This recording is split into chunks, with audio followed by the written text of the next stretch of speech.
প্ৰথমে সকলোলৈ আমাৰ হিয়াৰামতৰ ৰঙালী বিহুৰ শুভেচ্ছা জ্ঞাপন কৰিছোঁ আৰু আজি আমি সঁচাকৈ সৌভাগ্যৱান টংলাবাসী আমাৰ অসমীয়া ছবি জগতৰ যি উত্থান এই উত্থানৰ মাজতে পুনৰবাৰ আন এখন অসমীয়া ছবি এই ফিল্মখন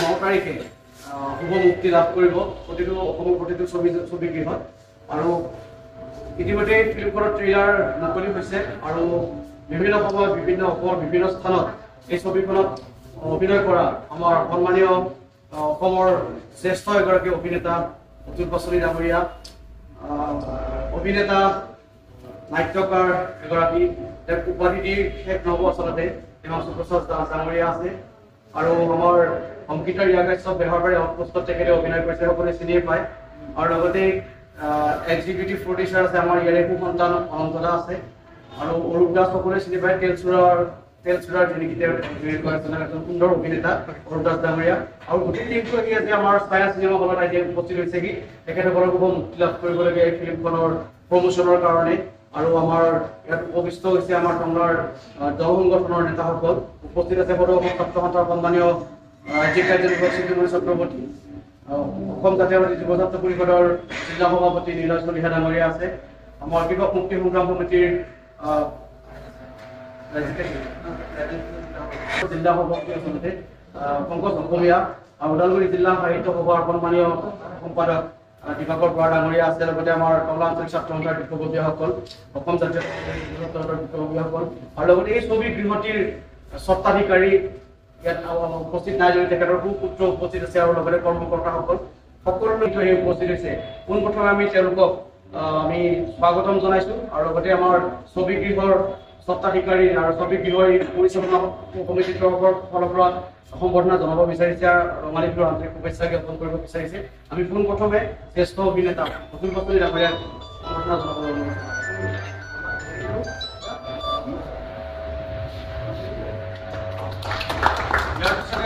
হিমাংশু প্ৰসাদ দাস ডাঙৰীয়াক সম্বৰ্ধনা জনালো আমি সম্বৰ্ধনা জনাবলৈ অনুষ্ঠিত কৰিম আমি অংকিতা ৰিয়া কাশ্যপ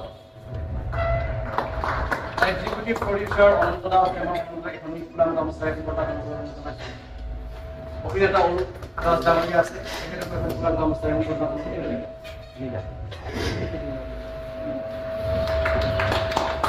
ইয়াৰ পিছতে আমি আমাৰ টংলা আঞ্চলিক ছাত্ৰ সন্থাৰ তৰফৰ পৰা তেখেতসকলক স্বাগতম ৰঙালী বিহুৰ অভিবাদন জনাব বিচাৰিছে আৰু আমি পোনপ্ৰথমে অভিনেতা অতুল বসুনী ডাঙৰীয়া টংলা আঞ্চলিক ছাত্ৰ সন্থাৰ সন্মানীয় সভাপতি নাৰায়ণ দাস ডাঙৰীয়া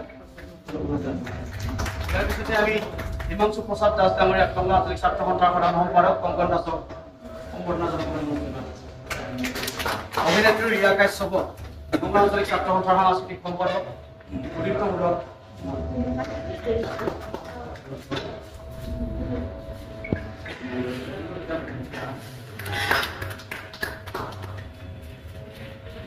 ইয়াৰ পিছত আমি আমাৰ এক্সিকিউটিভ প্ৰডিউচাৰ অনন্ত দাস অনন্ত দাস এখন ফুলাম গামোচা অনুষ্ঠান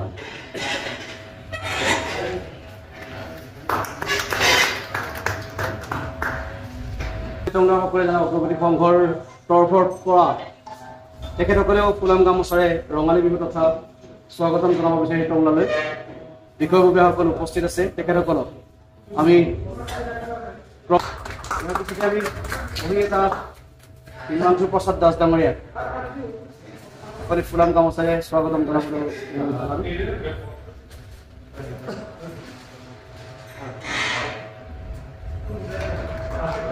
ইয়াৰ পিছতে আমি অভিনেত্ৰী অংকিতা ৰিয়া কাশ্যপক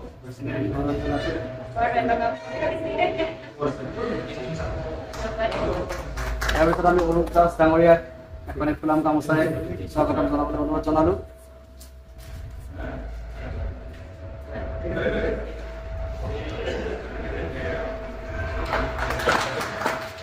ইয়াৰ পিছত আমি ঠিক আছে ইজি কথা ডাঙৰীয়া আছে আমাৰ অগ্ৰগতি সংঘৰে যথেষ্ট কষ্ট কৰিছে আচলতে সকলোৱে এইবিলাক প্ৰমোচনৰ কাৰণে যেনেকৈ বেনাৰ পোষ্টাৰ লগোৱা হৈছে আনন্দৰাক বহুতখিনি সহযোগ কৰিছে আমিও সামৰ্থ অনুযায়ী যিমান পাৰোঁ তেখেতক সমৰ্থন জনাই গৈ আছোঁ আৰু আশা কৰি কেছটো নগেনে যাতে সাফল্য লাভ কৰিবলৈ সক্ষম হয় সকলোৱে যাতে আদৰি লয় ছবিখনক আৰু আমি ইয়াৰ পিছতে তেওঁলোকে যেনেকৈ মূল উদ্দেশ্যলৈ ইয়ালৈকে আহি উপস্থিত হৈছিলে প্ৰমোচনৰ কাৰণে তেখেতসকলৰ কাৰ্যসূচী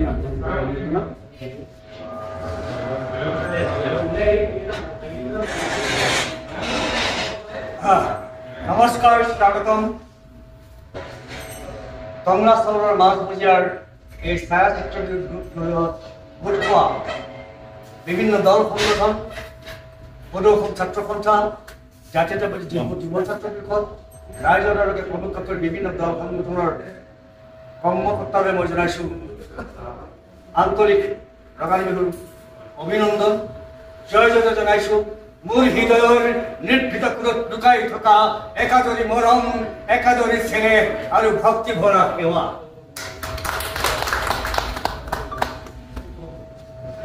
চলচ্চিত্ৰপ্ৰেমী ৰাইজ লগতে ছায়াচিত্ৰ গৃহৰ স্বত্বাধিকাৰৰ সুযুক্ত পুত্ৰ আৰু ইয়াৰ কৰ্মকৰ্তাসকল আপোনালোকৰ মাজলৈ আমি আহিছোঁ এটা বেলেগ উদ্দেশ্যৰ লক্ষ্য লৈ আমি সদিয়াৰ পৰা ধুবুৰীলৈ বিচাৰি আছোঁ এজন মানুহক বিচাৰি পাইছোঁ এতিয়ালৈকে ৫ লাখৰ ওপৰত তেনেকুৱা ব্যক্তি আমাৰ ওচৰলৈ আহিছে পাইছোঁ কিন্তু সঁচা অৰ্থত সঁচা নগেনজনক এতিয়াও আমি বিচাৰি পোৱা নাই আৰু সেই ব্যক্তিজনৰ নাম হৈছে নগেন এই নগেন নামৰ যিজন সঁচা ব্যক্তি ওলাব তেওঁ অহা ৯ মে এখন শক্তিশালী বিচাৰক মণ্ডলীৰ নিৰ্বাচনেৰে নিৰ্বাচিত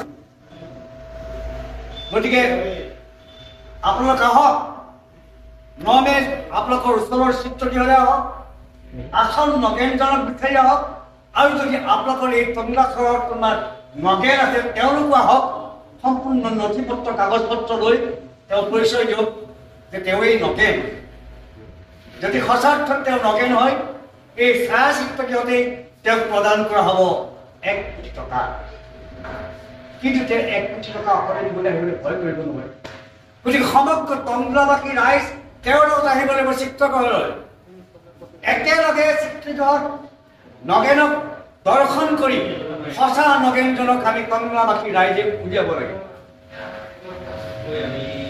কেছটো নগেন অহা ৯ মে শুভমুক্তি পাব এখন ৰসাল হাস্যমধুৰ ব্যংগাত্মক এখন সৰ্বাংগ সুন্দৰ চলচ্চিত্ৰ অসমীয়া ছবিৰ বাবে কি হ'ব লাইকোটা অসমীয়া ছবিৰ বাবে হ'ব এক পদবৃক্ষ স্বৰূপ কেছটো নগেন সাধাৰণতে অসমীয়া মানুহৰ মুখে মুখে বাগৰি থকা এটা সংলাপ মুখে মুখে সিঁচৰিত হৈ থকা এটা বাক্য কেছটো নগেন এইটো সাধাৰণতে আমাৰ মানুহৰ মুখে মুখে কওঁ কেতিয়াবা মাজে মাজে ঐ কি হলো কেছটো নগেন নেকি সেই ধুনীয়া লাইনটোকে লৈ ধনজিৎ দাসে এখন সুন্দৰভাৱে নিখুঁত পৰিচালনা কৰি নিৰ্মাণ কৰি উলিয়াইছে কেছটো নগেন এই ছবিখনত নবীন প্ৰবীণৰ মণিকাঞ্চন সংযোগ হৈছে নাটক কৰা ল'ৰাবিলাকক বুটলি বুটলি পৰিচালক ধনজিৎ দাসে এই ছবিখনত চৰিত্ৰত নিয়োগ কৰিছে লগতে প্ৰবীণসকলকো নবীনসকলৰ লগত মণিকাঞ্চন সংযোগ ঘটাইছে এইটো ভাল বিষয় কাৰণ নাটক কৰা ল'ৰাবিলাকে সদায় নাটক কিহৰ কাৰণে ভৱিষ্যতলৈ এজন ভাল চলচ্চিত্ৰ শিল্পী হ'বৰ কাৰণে ভৱিষ্যতৰ কাৰণে এজন জনপ্ৰিয় শিল্পী হোৱাৰ সকলোৰে আশা মনত পুৰি ৰাখে সকলোৰে সপোন ৰাখে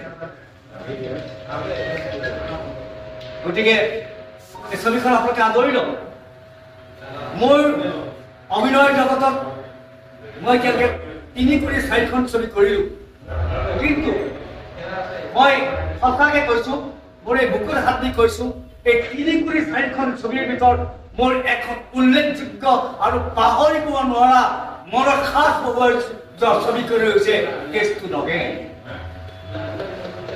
সুন্দৰ ছবি ইয়াত অভিনয় কৰিছে প্ৰবীণ শিল্পীসকলৰ ভিতৰত অসমৰ জ্যেষ্ঠ জনপ্ৰিয় অভিনেতা তপন দাসে অভিনয় কৰিছে কিন্তু তপন দাসে অভিনয় কৰাও নাই তপন দাসে অভিনয় কৰিছে ছবিখনত, কিন্তু তপন দাসে অভিনয় কৰাও নাই। ইয়াৰ ৰহস্য কি? এটা ডাঙৰ প্ৰশ্নবোধক চিন। তপন দাসে অভিনয় কৰা নাই, অথচ তপন দাসে অভিনয় কৰিছে। কেনেকুৱা কথা কৈছে অতুল বাসুদেৱ? তাকে প্ৰমাণ কৰাটো আপোনালোকে ভালো নাই। তপন দাসে অভিনয় কৰা নাই, অভিনয় কৰিছে। কি কথা, অদ্ভুত কথা কৈছে অতুল বাসুদেৱ। লগতে তপন দাসৰ অভিনয় কৰিছে অসমৰ জনপ্ৰিয় জ্যেষ্ঠ অভিনেতা Siddharth Mukherjee, national school of ড্ৰামাৰ পৰা উত্তীৰ্ণ হোৱা আমাৰ অসমৰ গৌৰৱ সুযোগ্য অসমৰ সুযোগ্য সন্তান হিমাংশু প্ৰসাদ দাস আৰু তেখেতৰ পৰিবাৰ প্ৰণামী বৰা। তেওঁ নেশ্যনেল স্কুল অফ ড্ৰামাৰ পৰা উত্তীৰ্ণ হৈ এই ছবিখনত এটা উল্লেখযোগ্য চৰিত্ৰ যোগদান কৰিছে, খুব ভাল অভিনয় কৰিছে। অসমৰ মোহময়ী অভিনেত্ৰী অমৃতা গগৈয়ে এই ছবিখনত এটা শক্তিশালী চৰিত্ৰ অভিনয় কৰিছে। লগতে অংকিতা ৰিয়া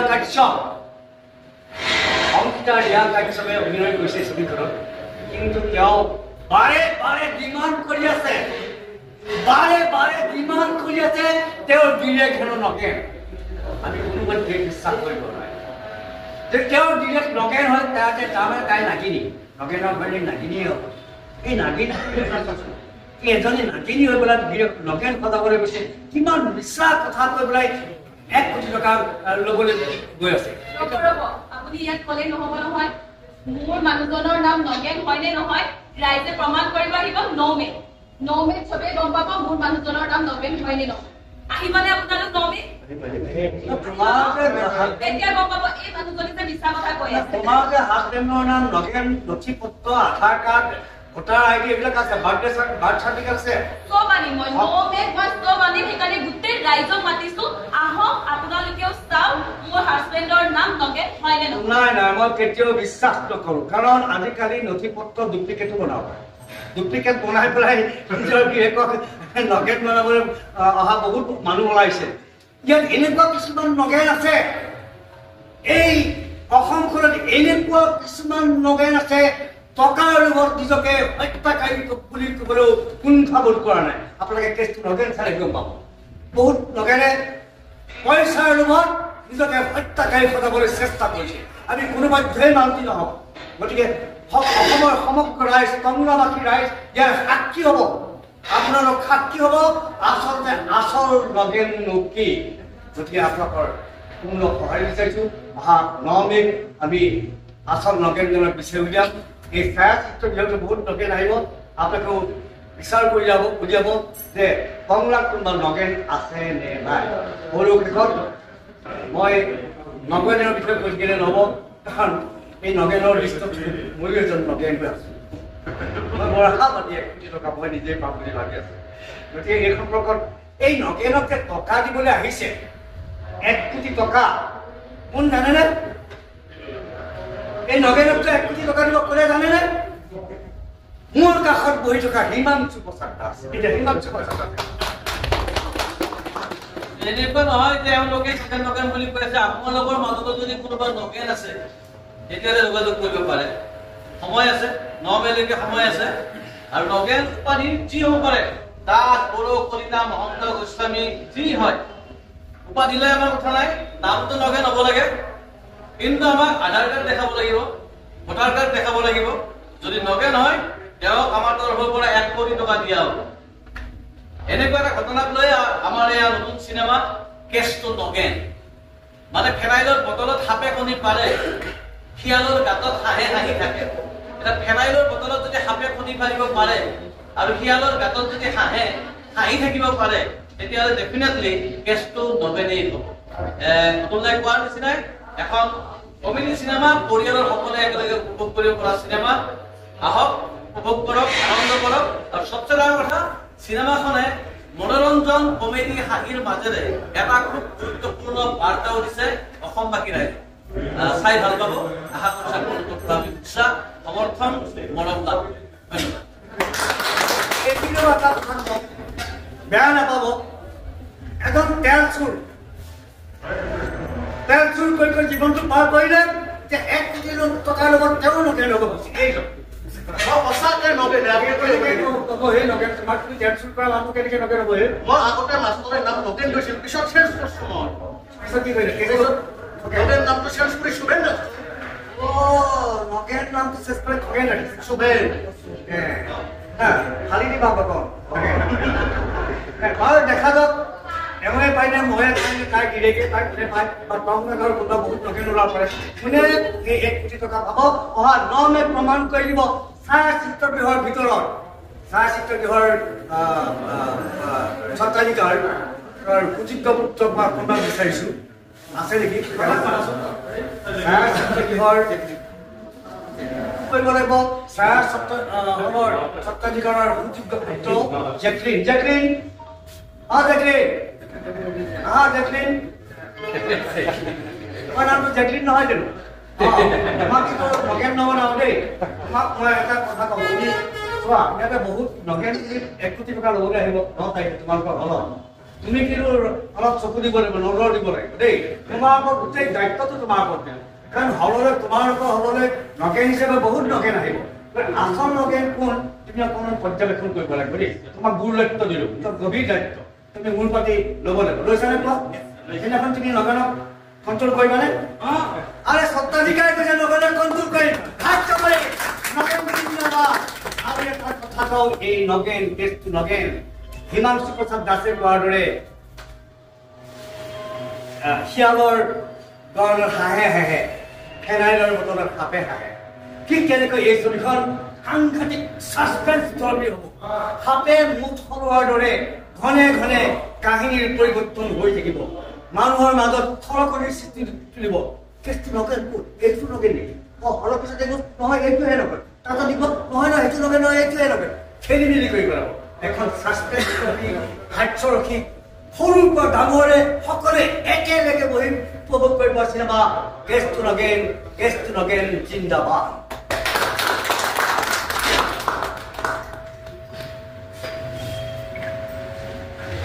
এতিয়া আমি আমাৰ মাজত আমাৰ লগত একেলগে বহি থকা দুজন ব্যক্তিৰ পৰা আমাক আশীৰ্বাদ দিবৰ কাৰণে আমি বিনম্ৰ হৈ আছো যে আপুনি আশীৰ্বাদ দিয়ক